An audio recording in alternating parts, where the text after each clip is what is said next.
Assalamualaikum warahmatullahi wabarakatuh. Alhamdulillah, puji syukur dan seraya kita panjatkan di hadirat Allah Subhanahu wa taala. Pada siang hari ini kita bisa berkumpul bersama dalam rangka diseminasi program guru penggerak oleh guru penggerak angkatan 11, yaitu modul 1.4 budaya positif, yang mungkin pada kesempatan ini merupakan suatu kehormatan bagi saya untuk berada di ruangan ini sebagai moderator yang akan membantu Pak Dedin sebagai calon guru penggerak angkatan 11 untuk mendiseminasikan apa yang menjadi program yang ada di kegiatan guru penggerak. Salam dan salam semoga senantiasa terlimpah curahkan kepada baginda Rasulullah Nabi Muhammad SAW. Baik Bapak dan Ibu yang saya hormati, tidak panjang lebar mengingat waktu yang sudah mulai beranjak siang, saya langsung saja untuk menyampaikan rangkaian acara yang akan kita laksanakan pada siang hari ini. Yang pertama adalah pembukaan, yang kedua pemaparan materi yang akan disampaikan oleh calon guru penggerak yaitu Pak Dedin, yang terakhir adalah doa penutup. Mungkin di dalam kegiatannya nanti ada sesi tanya jawab. Silakan Bapak dan Ibu untuk unjuk tangan jika memang ada yang perlu ditanyakan. Jika memang ada yang tidak dimengerti bisa langsung pada sesi tersebut. Mungkin itu susunan secara keseluruhan acara pertama. Mari kita buka bersama-sama dengan membacakan basmalah. Bismillahirrahmanirrahim. Baik, terima kasih Bapak dan Ibu. Selanjutnya untuk pemaparan langsung materi akan disampaikan oleh Pak Dedin selaku calon guru penggerak angkatan 11. Kepada Bapak Dedin dipersilakan waktu yang seluas-luasnya. Assalamualaikum warahmatullahi wabarakatuh. Terima kasih pada moderator telah memberikan waktu ini. Alhamdulillah melalui naskahanu ala wajib wa ala pertama-tama mari kita panjatkan dan syukur kehadirat Allah Subhanahu wa taala. Shalawat dan salam semoga terlimpah curah kepada junjungan kita Nabi besar Nabi Muhammad Sallallahu Alaihi Wasallam. Yang kami hormati Ibu Kepala Sekolah yang diwakili oleh Pak Guru ya, juga rekan guru, Ibu guru hebat yang sama-sama saya hormati. Alhamdulillah hari ini ya, walaupun siang mungkin ngantuk ya, saya meminta waktunya untuk tugas dari calon guru penggerak, yaitu mendiseminasi atau menerapkan memaparkan penerapan disiplin budaya positif ya. Itu adalah salah satu rangkaian tugas dari modul 1.4. Baik ya, sebelum kita mulai coba nanti saya sebutkan bahwa gini ya, SDN Bangun, Bapak Ibu guru semangat gitu ya. Coba SDN Bangun. SDN Bangun. SDN Bangun. Baik ya, sebelum mulai kita setting dulu nih. Ikuti saya ya. Nah, coba bangku, meja. Sudah ikuti saya. Ada berapa bangkunya? Nanti bagus. Ada berapa meternya? Ada bagus. Jangan. Mantap, bagus ya. Coba sekali lagi nih. Ini ayam, ini itik, yang itu angsa. Ikuti saya. Ini ikuti saya. Ini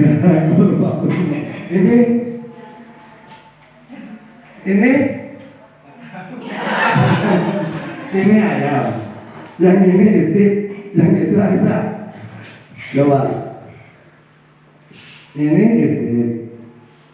Ini ayam, yang ini itik, yang itu angsa. Yang itu? Belum fokus nih ya. Coba lagi. Ini ayam, yang ini itik. Kalau yang ini angsa. Yang ini itik. Ya betul, bagus. Dan ikuti saya ya. Ini ayam, yang ini itik. Kalau yang ini Angsa gitu ya. Nah ya, baik ya Bapak Ibu. Pada kesempatan ini saya akan memaparkan tentang budaya positif. Coba kira-kira apa yang terbesit di benak Bapak Ibu tentang budaya positif? Silakan yang memberikan responnya. Ya silakan Pak Basim.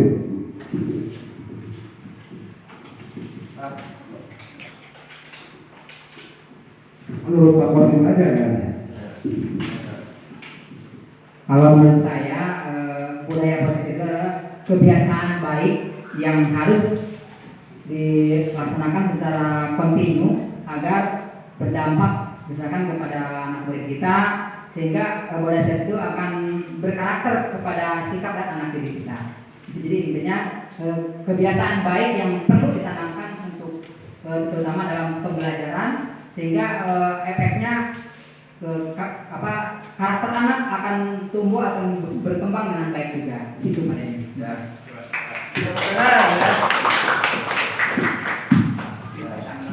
Pendapat yang luar biasa ya. Coba yang lain, ada yang mau memaparkan? Silakan Pak Chandra. Assalamualaikum warahmatullahi wabarakatuh. Mengenai budaya positif, kalau menurut saya secara pribadi, kalau nggak tahu kalau menurut asumsi yang lain, ini adalah suatu gerbang yang sangat penting sekali, sehingga nantinya akan menuju transformasi sekolah itu. Apakah nanti sekolah itu nantinya akan penerapannya itu bisa terutama ke siswa, apakah itu bisa berhasil apa enggaknya, dan itu pun budaya positif ini sekaligus menjadi pengontrol dari satuan pendidik tersebut. Tapi itu menurut asumsi saya. Ya, waalaikumsalam warahmatullahi wabarakatuh. Bagus semua ya dalam pendapatnya. Mungkin ada nih bapak-bapak tuh ya yang pertama Pak Basim menitik beratkan pada kontinuitas ya, keberlanjutan dalam pembelajaran budaya positif. Jadi sedangkan kalau Pak Chandra menitik beratkan pada pelaksanaan ya, di sekolah itu harus diterapkan budaya positif. Nah sekarang ibu-ibunya ada yang berpendapat? Bebas ya, ini menurut pendapat kita masing-masing. Jadi nggak ada yang salah, nggak ada yang benar.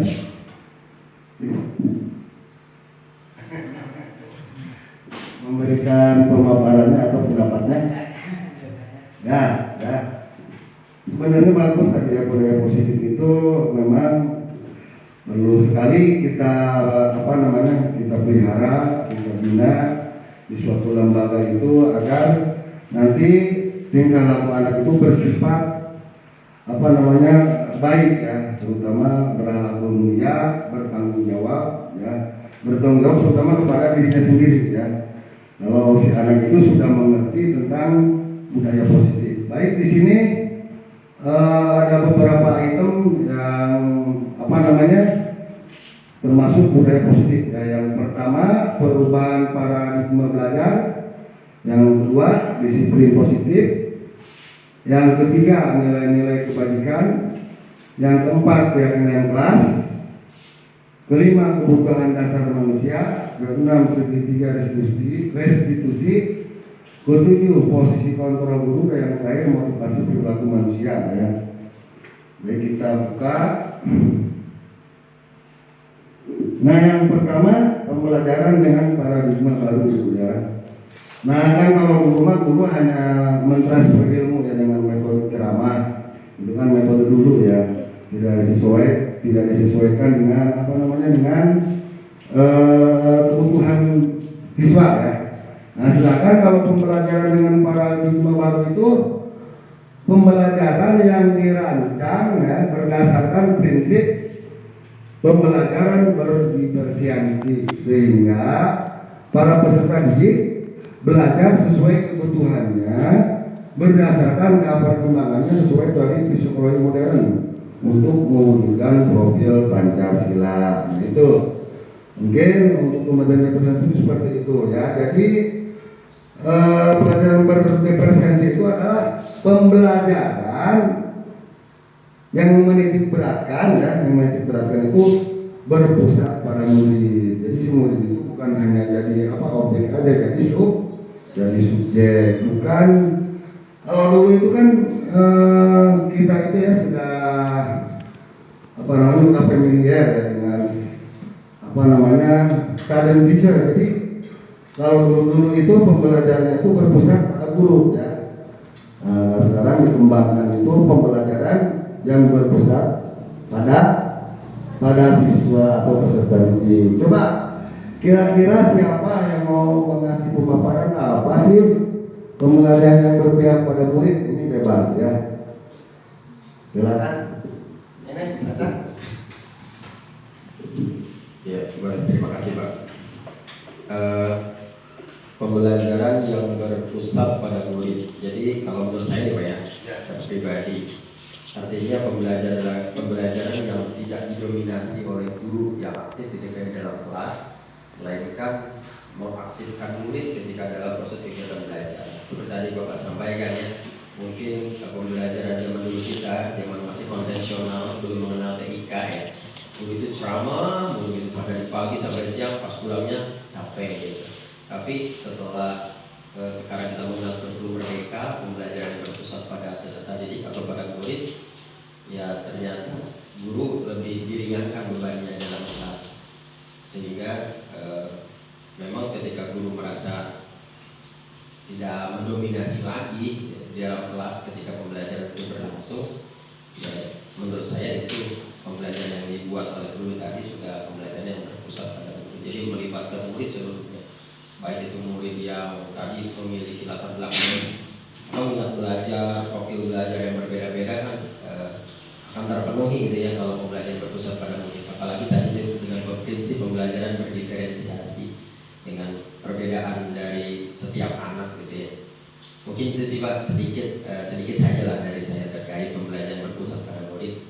Seperti itu Pak. Terima kasih Pak. Nah, mudah-mudahan ya.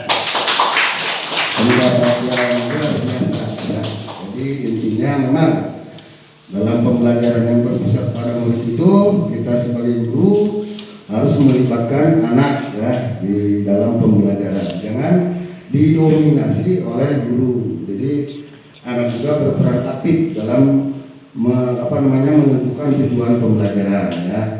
Nah di situ juga berhubungan ada konteksnya langsung dengan belajar Pancasila ya, beriman, bertakwa kepada Tuhan yang Maha Esa atau Maha Mulia kepada Allah. Berarti setiap peserta didik itu ya diharapkan ya senantiasa bertakwa kepada Allah ya, bertakwa kepada Allah dan berakhlak mulia. Itu berarti kalau berakhlak mulia itu kepada sesama manusia, bagaimana dia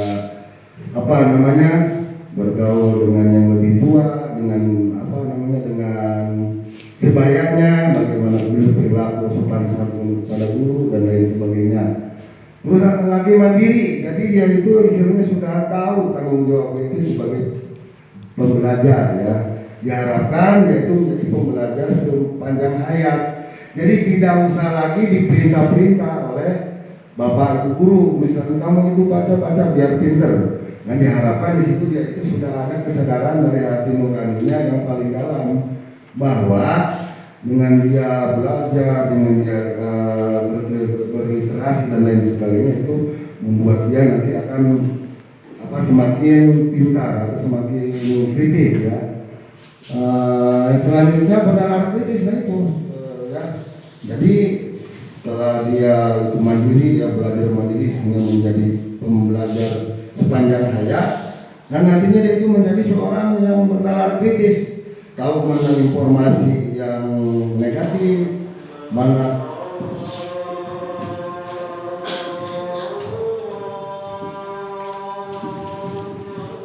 selanjutnya bernalar berkebinekaan global ya. Jadi seorang pendidik itu harus berkebinekaan global, apalagi kita di Indonesia ini adalah terdiri dari bangsa yang majemuk, terdiri dari beberapa suku, agama Nah itu si pelajar itu diharapkan berwawasan global ya. Selanjutnya bergotong royong. Nah, bergotong royong itu ya ada yang secara fisik kita membersihkan misalnya musola bersama-sama, membersihkan sekolah bersama-sama. Nah yang lebih penting lagi bergotong royong di situ adalah si anak itu bisa berkolaborasi dalam pembelajaran ataupun dalam hal-hal yang positif. Itu yang diharapkan ya, gotong royong di situ. Seterusnya kreatif. Nah, si anak itu harus bisa menghasilkan produk ya, minimal apa gitu ya, dengan sikap yang kreatif seperti itu. Dari pembelajaran dengan paradigma baru memang ya kita mudah mengucapkannya, tapi susah melaksanakan. Tapi ya itu sangat penting dan memang step by step ya, sedikit demi sedikit. Kalau tidak dilaksanakan apalagi tidak akan terimplementasikan, tidak akan terlaksanakan ya. Jadi walaupun bagaimana susahnya ya kita dilaksanakan sedikit demi sedikit ya. Itu memang kalau mengucapkan itu lebih gampang ya Bapak Ibu guru ya. Nah baik, selanjutnya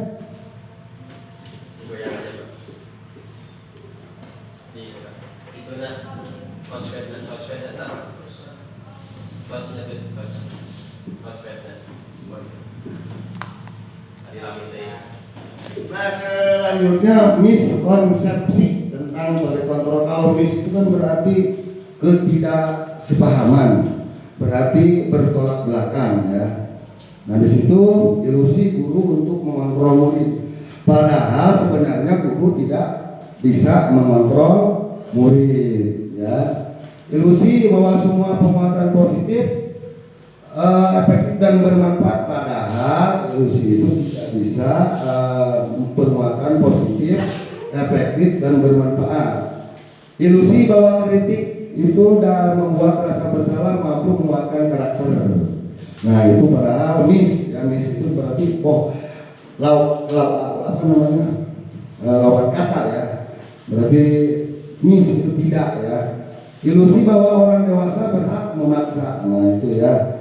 Jadi itu adalah teori baru yang dikembangkan dalam teori kontrol ya. Selanjutnya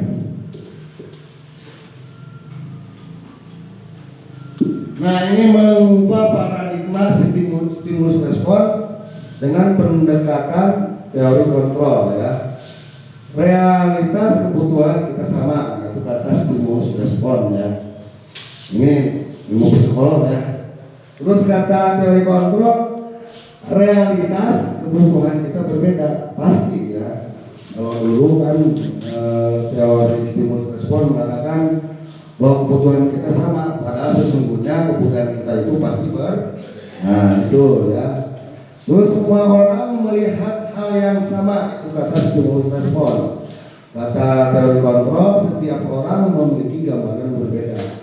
Nah gambaran itu berarti tentang cita-cita kita, apa namanya, tujuan kita ke depannya apa, gitu kan gambaran di situ. Nah itu kata stimulus respon itu sama. Sedangkan kata teori kontrol itu beda. Si A mungkin mau jadi pengusaha, si B mau jadi dokter misalnya ya ke depannya, nah, seperti itu. Selanjutnya kita mencoba mengubah orang agar berpandangan sama dengan kita. Nah itu kata stimulus respon. Nah kata teori kontrol, kita berusaha memahami pandangan orang lain tentang dunia. Nah itu ya kata stimulus respon mah orang itu berpandangan sama ya. Padahal kata teori kontrol, kita berusaha memahami pandangan orang lain tentang dunia. Jadi kita itu berusaha memahami ya, bukan berarti pandangan kita itu sama ya, tetapi kita berusaha memahami orang lain ya, apa maunya gitu ya. Selanjutnya perilaku buruk dilihat sebagai suatu kesalahan, itu kata stimulus respon ya. Misalnya si anak sekolahnya sekolahnya itu jarang ya, dalam seminggu misalnya 2 kali yang disalahkan aja Ya memang itu mah anaknya malas aja, ya kebiasaan. Nah tapi kalau kata teori kontrol itu ya, semua perilaku itu memiliki tujuan. Apa sih dia itu berbuat seperti itu, ada apa gitu ya. Nah di teori kontrol itu kita harus tahu sebab akibatnya ya. Nah, seperti itu. Selanjutnya orang lain bisa mengontrol saya, kata stimulus respon. Nah kata teori kontrol, hanya Anda yang bisa mengontrol Anda. Nah itu ya, jadi hanya diri kita mengontrolnya itu intrinsik di dalam diri. Ya kalau stimulus respon itu yang itunya mengontrolnya itu adalah ekstrinsik, jadi di luar dirinya. Mungkin ingin mendapat penghargaan atau menghindari hukuman seperti itu ya. Saya bisa mengontrol, itu udah ya. Pemaksaan ada pada saat bukan gagal. Kolaborasi dan konsensus menciptakan pilihan-pilihan baru. Nah itu kalau kata stimulus, pemaksaan ada pada saat bukan gagal. Jadi kalau jadi rayu, misalnya anaknya, sekolahnya yang rajin ya, nanti bapak kasih buku atau kasih bintang, tapi dia sekolahnya itu tetap malas. Akhirnya kata teori stimulus respon besoknya, kamu udah sekolah, udah mulai aturan sekolah. Nah itu ada paksa, ada unsur paksaan ya, atau pemaksaan. Nah sedangkan kalau menurut teori kontrol itu kolaborasi dan konsensus menciptakan pilihan-pilihan baru. Jadi kolaborasi itu berarti bekerja sama ya, bekerja sama atau istilahnya berdiskusi ya. Terus konsensus itu kesepakatan ya, membuat kesepakatan menciptakan pilihan-pilihan baru yang mana nanti hasilnya akan menjadi win-win ya, menang-menang, win-win solution. Jadi tidak ada yang dirugikan. Itu menurut teori kontrol ya. Model berpikir kalah menang itu ya, seperti itu. Jadi kalau stimulus respon itu kalah menang, sedangkan kalau menurut teori kontrol itu win-win ya, atau win-win solution. Jadi tidak ada yang dirugikan. Selanjutnya, nah ini disiplin positif ya, disiplin positif. Jawabannya Bapak Ibu Guru, siapa yang akan memberikan pendapatnya tentang disiplin positif apa sih menurut Bapak Ibu? Sekarang ini ibunya nih, coba berikan pemaparannya apa sih disiplin positif itu? Nggak apa-apa ya, Ibu. Silakan. Ya. Perkenalkan. Baik, terima kasih Pak. Sebelumnya saya Indri. Menurut saya disiplin positif itu penerapan dari seorang guru itu sendiri terhadap murid yang berdampak kepada positifnya itu. Jadi misal kayak pas masuk kelas, nah itu kan ada waktu-waktunya. Nah terus misalnya di waktu jam 7, jadi setiap anak itu wajib untuk masuk jam 7. Adapun kalau misalnya telat, nanti ada beberapa dispensasinya, hukumannya atau sanksinya seperti itu. Jadi kita menerapkan disiplin positif terhadap si anak, bagaimana si anak ini bisa disiplin dalam hal positif. Mungkin itu dari saya. Mungkin ada yang menambahkan lagi Bapak? Bapaknya? Ada yang punya yang lain? Ya, silakan Saudara.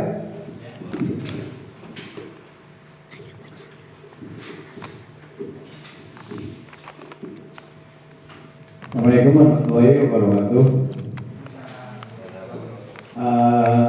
Berbicara tentang disiplin positif, kalau menurut saya bahwa disiplin positif itu adalah suatu metode untuk memenuhi kebutuhan dasar peserta didik, dan mungkin ini tanpa hukuman. Soalnya yang namanya disiplin itu sebetulnya itu tanpa disuruh, tanpa apa, nantinya itu dia akan keluar dari kesadaran sendirinya dia gitu.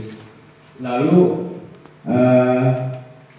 disiplin positif ini juga nantinya pun kalau emangnya pembiasaannya nantinya udah si anak itu udah sering dilakukan, nantinya pun ini berhikmah ke dirinya sendiri juga ke teman yang lainnya, karena nanti pun teman yang lainnya itu akan mencontohkan disiplin si anak itu menurut saya mungkin. Ya, terima kasih.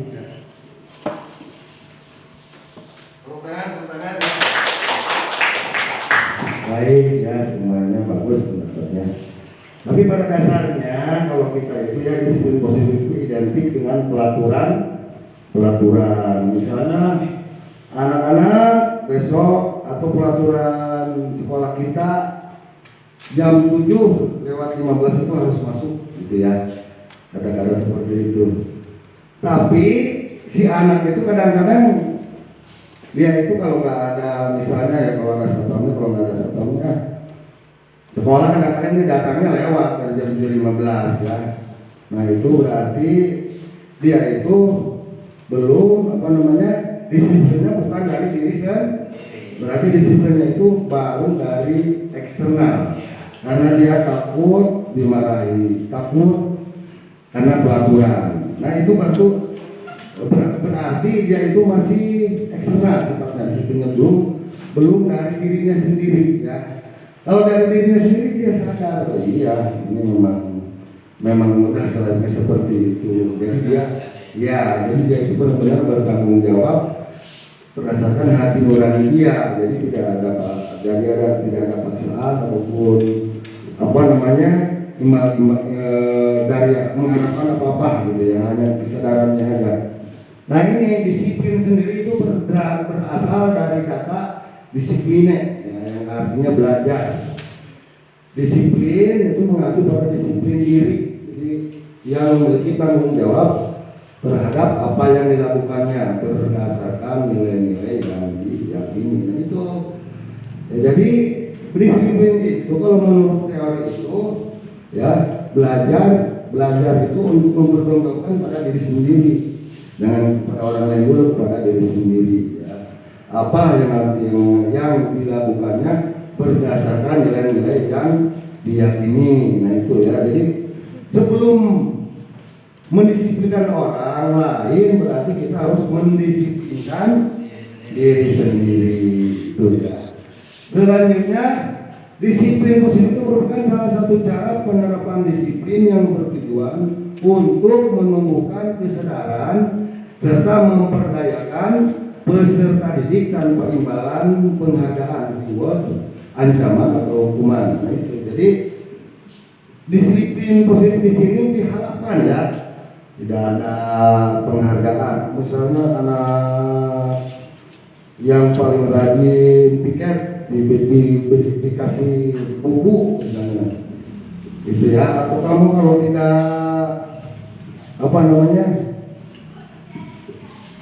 tidak melaksanakan piket kamu keliling lapangan 10 kali. Nah itu disiplin positif bukan? Jadi itu kebalikan daripada disiplin, berarti itu adalah disiplin negatif ya. Jadi dia melakukannya itu bukan berdasarkan hati nurani, karena dia melakukan seperti itu karena ada tekanan atau ada paksaan atau mengharapkan sesuatu gitu ya. Nah, takut dihukum, mungkin yang satu lagi ingin hadiah gitu ya, ribet. Jadi seperti itu. Disiplin positif gitu ya, itu harus benar-benar murni keluar dari hati nuraninya ya, bukan karena hukuman, bukan karena mengharapkan penghargaan. Nah kita tentunya sebagai pendidik menciptakan peserta didik yang memiliki disiplin diri sehingga mereka berperilaku mengacu kepada nilai-nilai kebaikan universal dan memiliki motivasi intrinsik dalam perubahan perilaku ke arah yang lebih baiknya. Nanti nilai-nilai kebajikan universal di sini ada contohnya 3 ya, dari profil Pancasila, dari IDO dan life skill ya. Berarti ya motivasinya itu harus, sekali lagi berarti motivasinya itu harus dari dalam dirinya intrinsik ya. Jadi dia itu harus ada kesadaran diri bahwa saya akan berbuat lebih baik lagi. Jadi secara intrinsik dari dalam dirinya. Lanjut ya.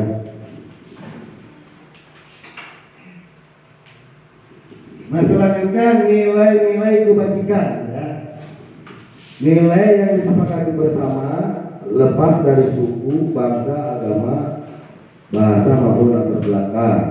Nah, ini nilai-nilai kebajikan yang dikaitkan dengan budaya positif. Ini hanya contoh aja 3 aja. Sebenarnya banyak ya, dari beberapa institusi atau organisasi. Dari profil pelajar Pancasila berarti yang pertama beriman, bertakwa kepada Tuhan Yang Maha Esa, berakhlak mulia, mandiri, bernalar kritis, kebinekaan global, bergotong royong, kreatif. Dari IPO Primarius, program PYP, rasa hormat, integritas, mandiri, menghargai, antusias, empati, kreativitas, keingintahuan, kerjasama, percaya diri, komitmen. Sedangkan kalau menurut keterampilan hidup life skill ya, dapat dipercaya, lurus hati, pendengar yang aktif, tidak merendahkan orang lain, memberikan yang terbaik dari dirinya ya. Nah, itu integritas, berarti dia benar-benar orang itu selalu bertanggung jawab, integritas, menjaga kebersamaan ya. Mandiri ya, berarti dia itu benar-benar dalam segala hal itu melakukannya dengan tanpa paksaan orang lain, benar mandiri, menghargai, antusias, betul-betul sungguh-sungguh ya, empati, mempunyai rasa empati yang bagus ya, kreativitas, keingintahuan, kerjasama, komitmen, yaitu komitmen. Apa itu komitmen? Kira-kira apa sih? Kalau bahasa kita komitmen itu apa? Komitmen ya. Ya. Kesepakatan ya. Nah, itu ya. Lanjut. Nah, itu adalah nilai-nilai kebajikan yang harus dimiliki oleh dalam budaya disiplin ya. Selanjutnya ada kebutuhan dasar manusia. Nah, kebutuhan dasar manusia adalah segala sesuatu yang kita lakukan untuk mendapatkan apa yang kita inginkan. Seluruh tindakan yang kita lakukan memiliki tujuan tertentu, dan semua usaha terbaik yang kita lakukan adalah dalam rangka kebutuhan dasar kita terpenuhi dengan baik. Coba kira-kira apa sih kebutuhan dasar manusia itu? Silakan kasih responnya. Saya memberikan respon.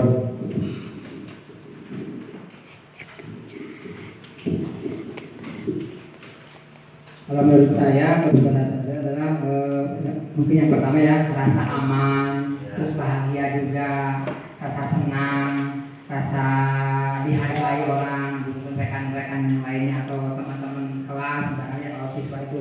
Jadi rasa kesenangan hati nurani siswa atau peserta didik kita, mungkin rasa dihargai, rasa dilindungi, sehingga intinya anak tersebut merasakan kebahagiaan yang dia rasakan sendiri gitu. Ya, tanpa ada tekanan, paksaan atau cemoohan atau apalagi bulian ya sekarang maraknya bulian. Jadi sehingga siswa itu belajar sampai maksimal lah. Dia terus tumbuh berkembang dengan jadi diri dia sendiri, terus dengan efek lingkungan dia, sehingga dia merasa aman dan bahagia, senang gitu, menjalani hidupnya dan mendalami ilmunya di sekolah tersebut, sehingga tumbuh karakter yang baik gitu.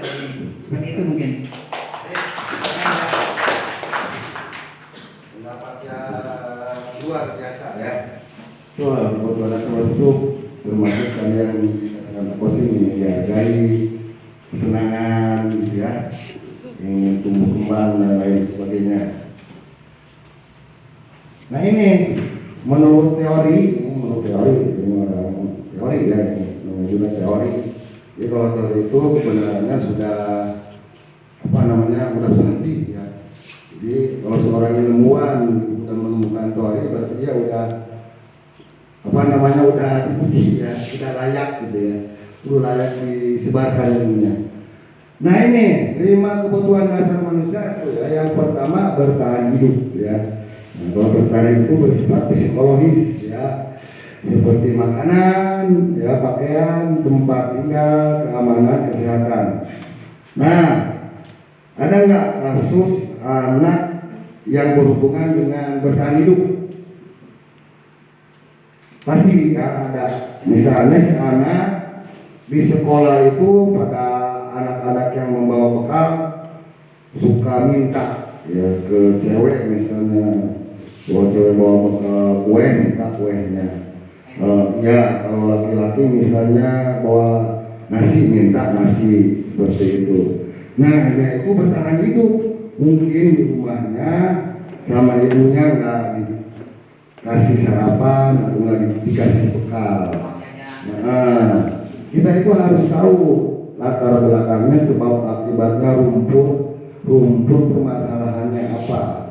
Kalau si anak itu tiba-tiba menjadi seorang sekolah itu meminta-minta makanan atau lain sebagainya, itu berarti ada apa. Jadi kita itu harus tahu apa sih kebutuhan dasar dia yang belum terpenuhi gitu ya.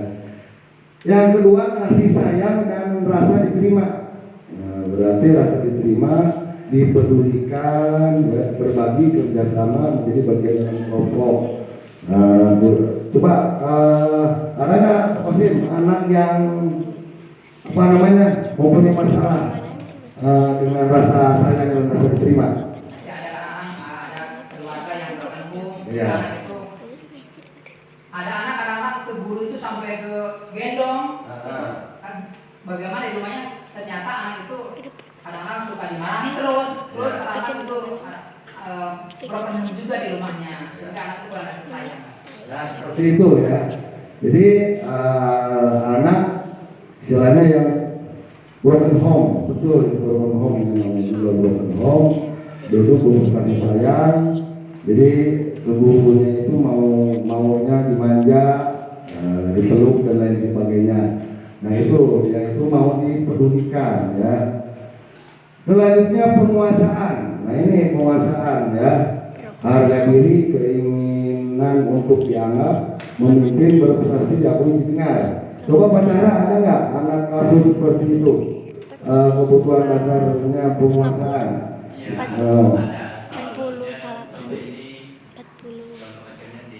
40 barhawe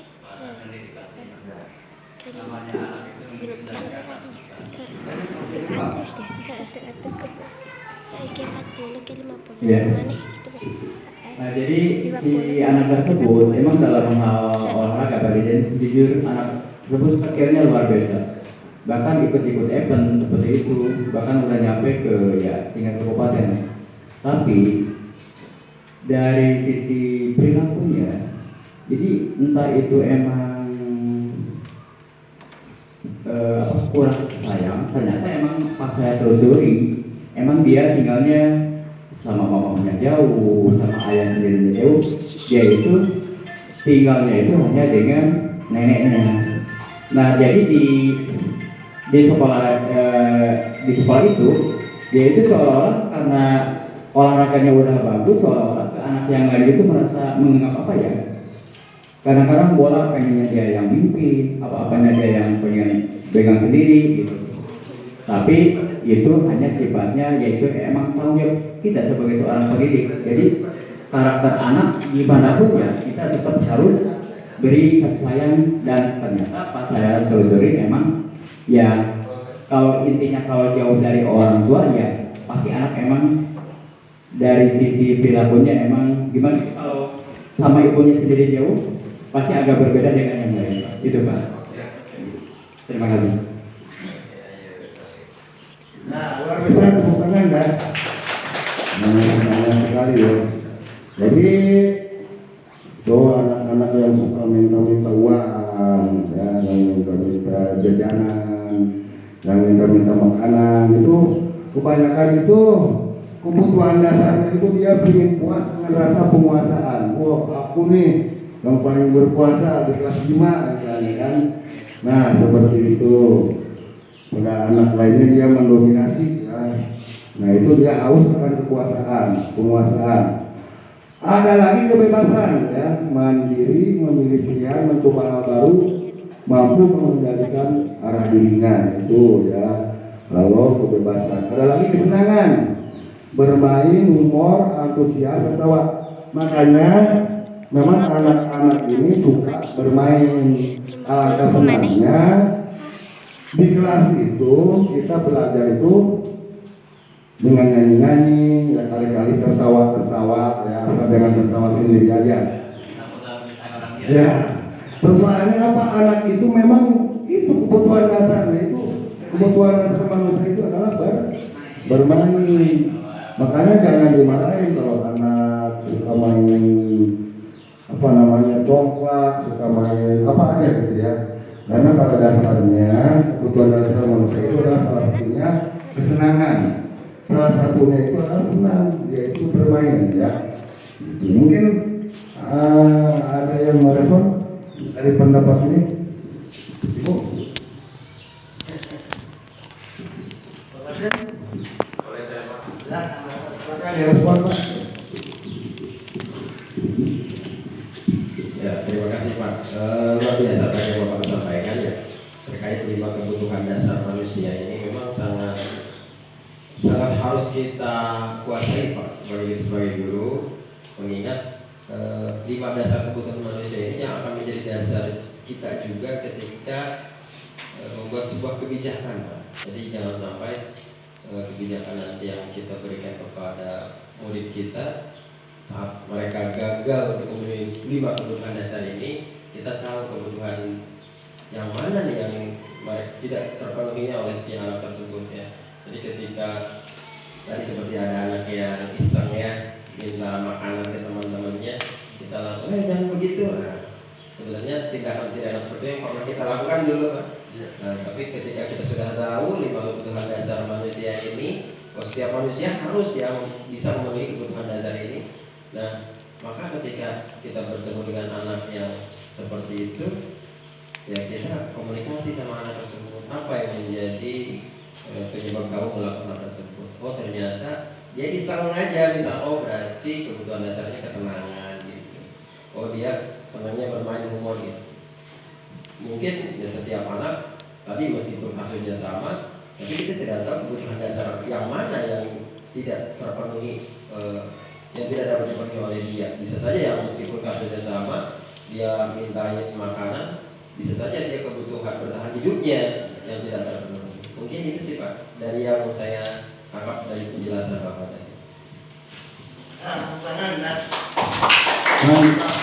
Jawaban yang keren sekali bahasan ya. Jadi titik beratnya kita itu harus tahu apa sih kebutuhan anak, atau kalau kita sebagai pengajar ya, apa sih kebutuhan anak yang belum terpenuhi gitu ya. Di titik beratkannya menurut bahasan memang itu pendapat yang keren ya. Selanjutnya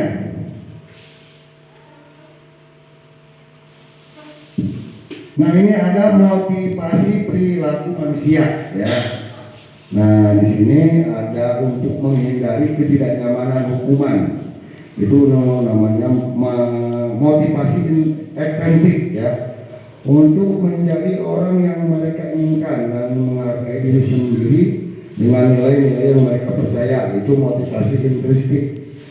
Dan ada lagi untuk mendapatkan imbalan atau penghargaan dari orang lain, nah itu adalah motivasi ekstrinsik. Jadi apa artinya motivasi ekstrinsik itu? Motivasi yang dari luar mungkin, sehingga ya.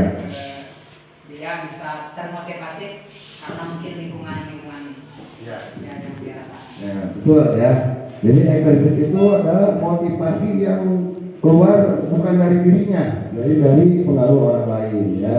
atau juga dia mungkin untuk menghindari sesuatu atau mengharapkan sesuatu. Contohnya untuk menghindari tidak nyaman hukuman, misalnya Pak Kosim itu guru kelas 4 misalnya ya, si anaknya itu jarang mengerjakan PR gitu ya, dia itu takut sama Pak Kosim mengerjakan PR gitu ya. Nah itu belum, tapi itu belum belum, kalau masih ada rasa takut berarti itu gimana itu? Jadi masih ada semacam itu tekanan Ya.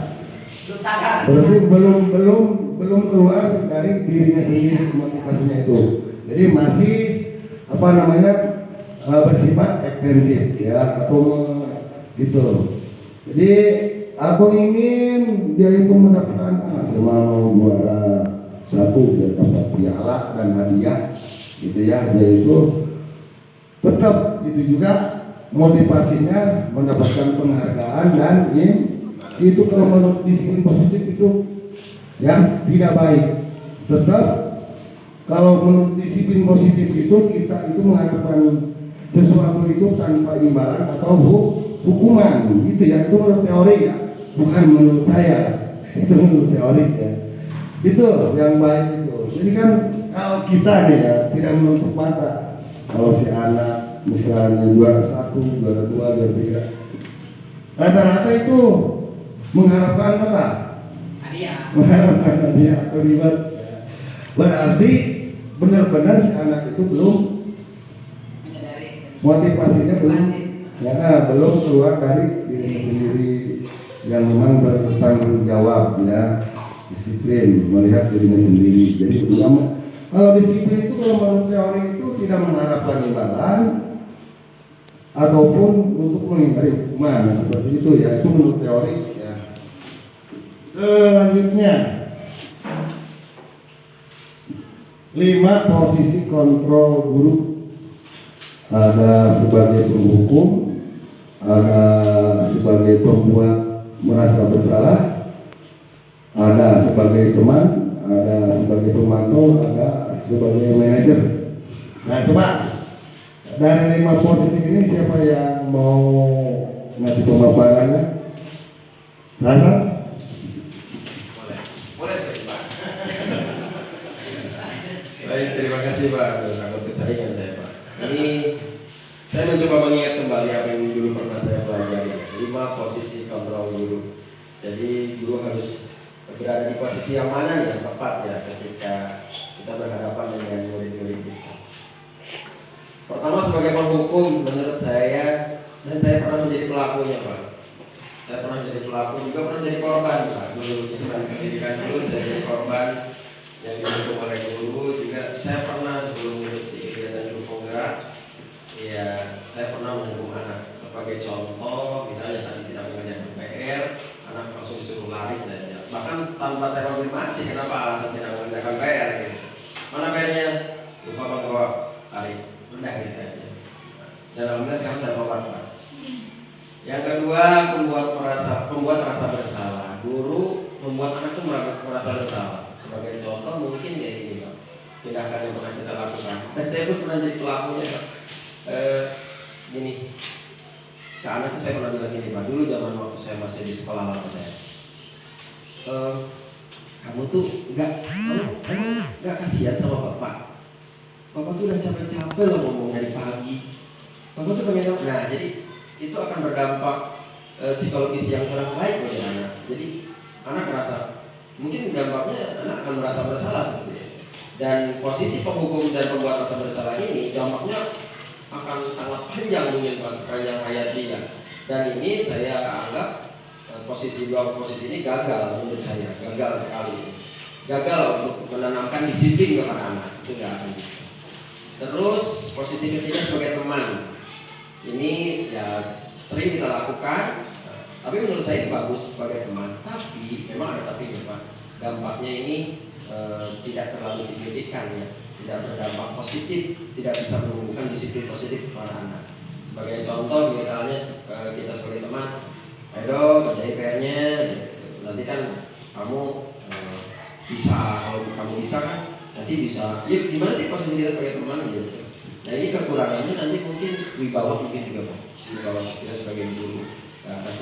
Kan dulu kalau kita jangan kan bertemu sama bapak ibu guru ya, lihat di rumahnya udah deg-degan Pak. Ya kalau sekarang halo Pak, ya di mata. Nah khawatirnya seperti itu Pak, itu mungkin. Terus kalau sebagai pemantau, ya guru hanya sebagai pemantau saja, mengonfirmasi saja, tidak memberikan hukuman, tidak juga memberikan penghargaan, tidak ada, hanya memantau saja. Kalau menurut saya seperti itu. Tapi dua posisi ini, teman dan pemantau ini sukses dalam arti menanamkan disiplin juga, karena cuman tidak akan menemukan unsur motivasi intrinsik dari dalam diri tadi, tidak ada lagi, tetap akan ada dorongan dari luar. Nah menurut saya posisi yang terakhir nih Pak, manajer adalah salah posisi yang sangat tepat bagi kita sebagai guru untuk nanti bersikap kepada murid kita. Jadi bagaimana kita memberikan rasa tanggung jawab kepada anak ketika mereka melakukan kesalahan, ketika mereka juga berbuat sesuatu itu atas dasar apa, kita konfirmasi. Sebagai manajer mungkin akan sangat panjang kalau dijelaskan ini. Itu yang saya ingat dulu Pak. Entah mungkin apakah sekarang ada sedikit penambahan atau perbedaan, mungkin yang dijelaskan. Terima kasih Pak. Nah, sudah tadi berapa kan dapatnya keren sekali ya, bagus, masuk akal ya. Yang pertama itu ya yang harus kita hindari sebagai pendidik tentunya ya. Kalau bisa mah ini memang kebiasaan kita sehari-hari sebagai pembuku, nah gitu ya. Tanpa disadari ya, itu hukum. Itu kalau hukum itu biasanya menggunakan kekerasan verbal ataupun fisik ya. Misalnya cek Pak Kosim deh, kamu kalau tidak hafal kalian harapan ya sampai 10, 9 pusat 10 kali, apa kamu pasti pernah melakukannya? Pernah. Sering apa? Nah seperti itu adalah hukum.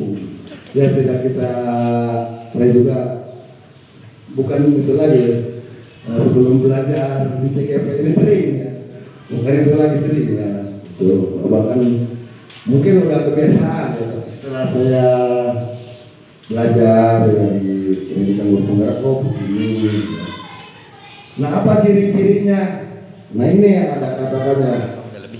Kamu selalu saja salah. Ya. Patuhi aturan saya, awas. Nah itu ciri-cirinya ya. Nah itu ada lagi ya, perbuatan satu bersalah gitu ya. Jadi ayo patulah demi bapak, nah gitu ya. Tuh, itu teman ya, kalau itu sangat kecewa sekali denganmu. Contohnya nah, seperti itu ya. Lanjut. Ini ada ya, contohnya ada ya. Nah seperti penghukum, hormat pada bendera selama 1 jam. Nah ini memang penghukum. Merasa bersalah, berapa kali bapak harus memberitahu kamu selalu saja mengecewakan ibu bapak. Lanjut, teman, ayo dong ikuti aturan sekolah, tolong bantu ibu atau bapak ya. Sekali ini, ya sudah, tidak apa-apa. Lain kali jangan sampai berbuat seperti ini lagi ya. Nah ini posisinya sebagai teman. Ada lagi sebagai pemantau. Kamu sudah melanggar peraturan sekolah, kamu tahu konsekuensinya. Setelah upacara kamu beli atributnya ke koperasi dan jangan diulangi lagi. Terus yang terakhirnya adalah ada contoh manajer. Nah ini, apakah kamu tahu kesalahanmu? Kira-kira bagaimana kamu memperbaiki kesalahanmu atau untuk keluar memperbaiki jalan keluar ini atau ya seperti itu ya kata-katanya daripada seorang manajer gitu ya. Lanjut. Nah ini saya kecewa sekali dengan kamu. Kira-kira posisi kontrol apa ini? Membuat rasa bersalah, betul ya. kamu tidak pernah benar melakukannya. Penghukum atau bersalah?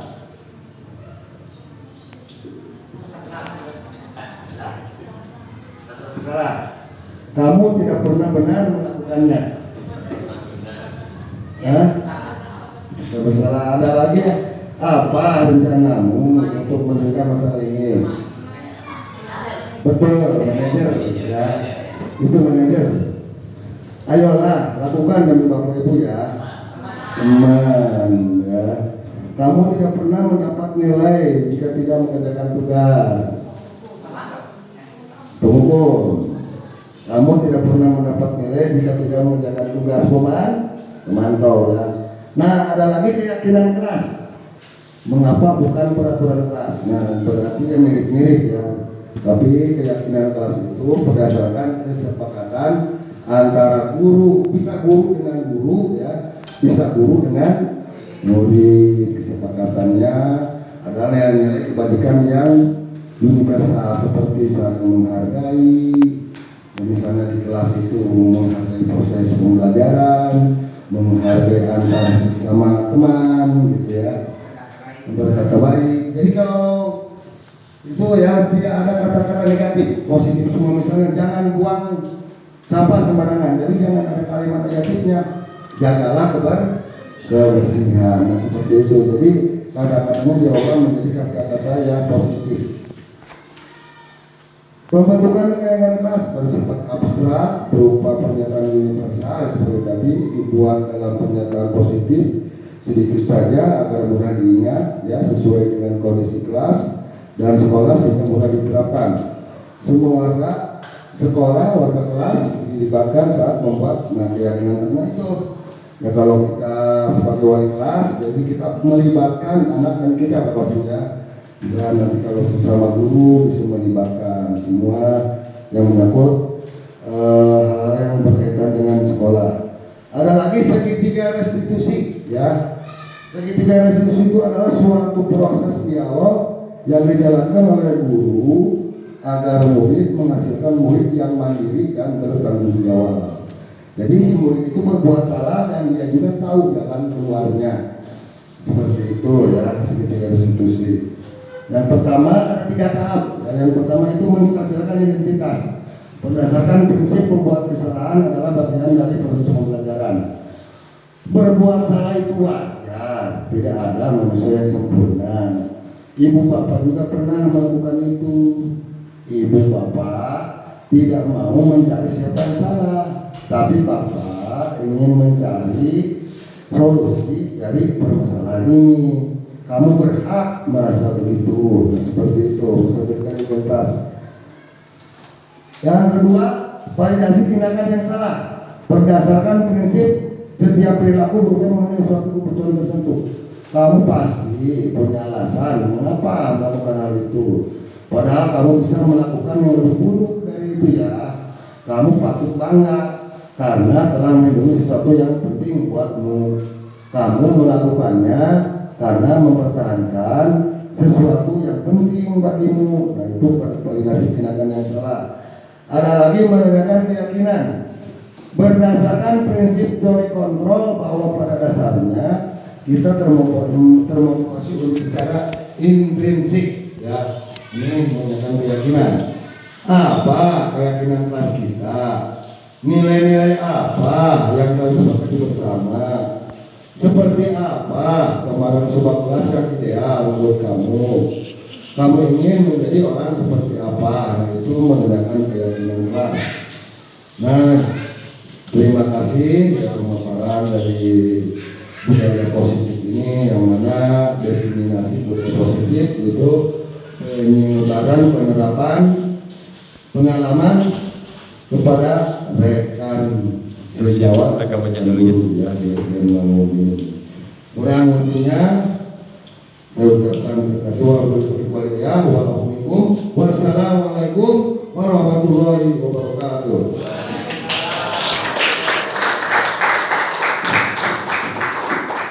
Alhamdulillah, terima kasih kepada Pak Devin yang sebagai calon guru penggerak 11 sudah memaparkan presentasinya diseminasi budaya positif. Kalau boleh saya simpulkan dari apa yang tadi beliau sampaikan, ini sangat luar biasa sekali.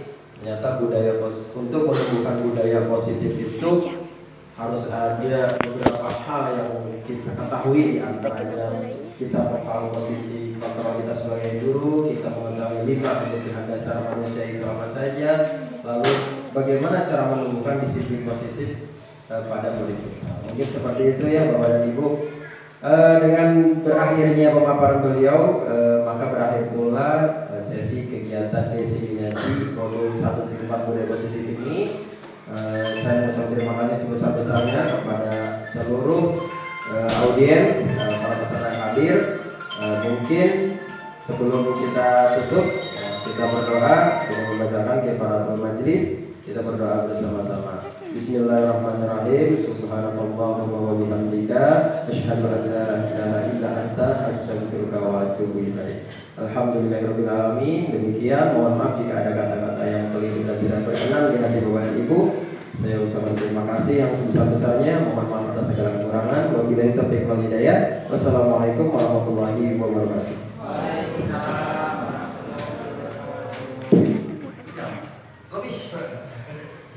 Terima kasih. Assalamualaikum warahmatullahi wabarakatuh.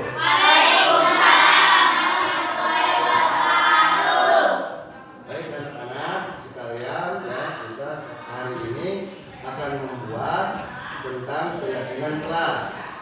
Ya, keyakinan kelas itu mirip-mirip pelaporan kelas. Ya. Nah, kenapa harus keyakinan kelas?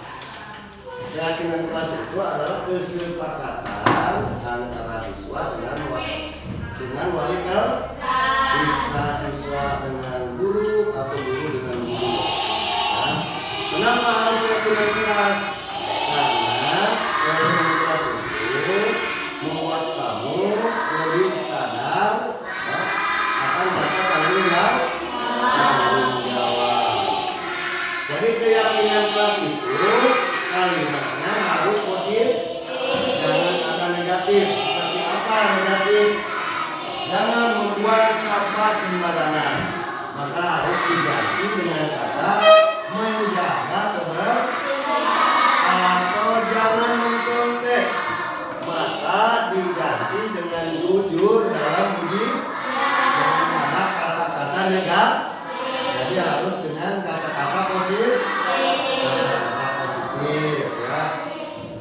Seperti apa contohnya ya? Keyakinan itu seperti saling menghormati aturan, menjaga kebersihan, apalagi contohnya minum dan makan di luar kelas dengan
Ini dibalik dulu saya. Ini yang ini kan ya yang ada lagi. Silakan yang sudah cepat tidak cepat ya. Ayo makan minum di kota.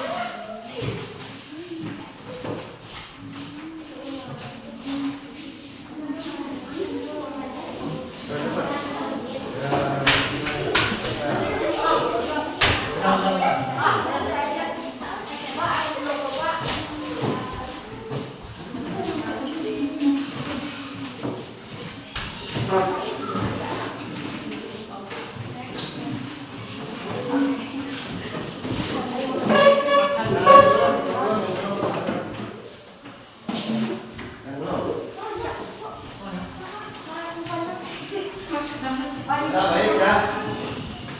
Alhamdulillah dalam pembentukan reaksitas ini kita sudah selesai ya. Berarti yang pertama itu kita harus hormati guru dan teman. Yang kedua belajar dengan aktif dan tertib. Yang ketiga angkat tangan jika ingin bicara. Yang keempat jujur dalam didik. Yang kelima datang tepat waktu. Yang keenam bermain di halaman. Yang selanjutnya minum dan makan di luar. Nah, yang ketujuh rapikan buku setelah belajar. Nah, yang kesembilan menjaga kebersihan. Dan yang terakhir datang tepat waktu. Karena kita sudah berhasil ya menyepakati tentang keyakinan kelas atau kesepakatan antara Bapak dengan kalian. Sekarang buktinya kamu harus dibuktikan dengan tanda tangan. Silakan. Dari sini dulu, silakan.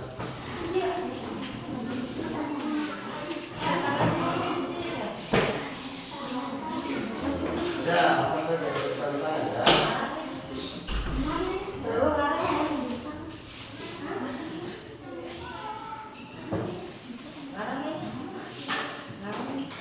Ambil lapor dia nanti. Kamu aja langsung. Biar cepat. Dari nama semuanya. Ya.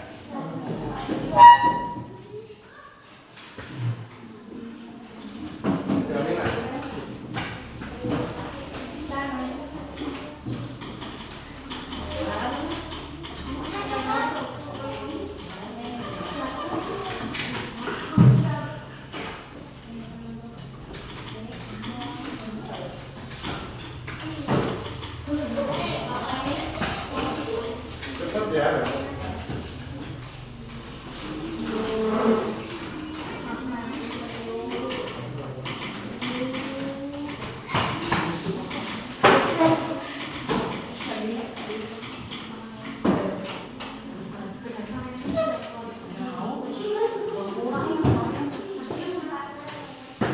Terus selanjutnya.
Nah,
Nah, alhamdulillah kegiatan kelas ini sudah terbentuk ya dari hasil kesepakatan antara kalian ya sebagai peserta didik dan Bapak sebagai wali kelas. Nah, ya.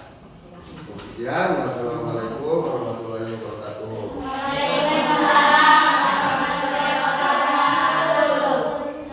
Pagi Aminah. Pagi Pak. Aminah tahu kenapa Aminah dipanggil pada pagi hari ini? Tahu Pak. Kenapa? Saya benci wajah matematika sehingga saya bermalas-malasan. Berbuat salah itu adalah hal biasanya. Setiap manusia itu tidak ada yang sempurna.